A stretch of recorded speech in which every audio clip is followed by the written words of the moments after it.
இன்னைக்கு பௌர்ணமியா, அதனால அன்னதானம் கொடுக்க போகிறோம். நம்மளே சாம்பார் சாதம் செஞ்சு எல்லாருக்கும் கொடுக்க போகிறோம். கொடுக்கலாமா? வாங்க. பருப்பை வேக வச்சிடலாமா?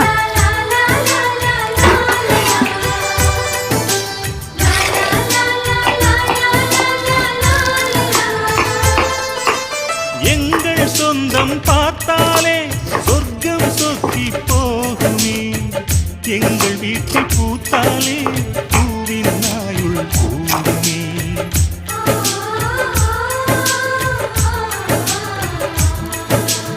இரண்டு கண்கள் என்றாலும் பார்வை என்றும் ஒன்றுதான், உருவத்திலே தனித்தனிதான், உள்ளம் என்றும் ஒன்றுதான். ஒரு சேவல்தான் நடை காத்தது, இந்த அதிசயம் பாருங்கள், கண்ணனை வாழ்த்துங்கள்.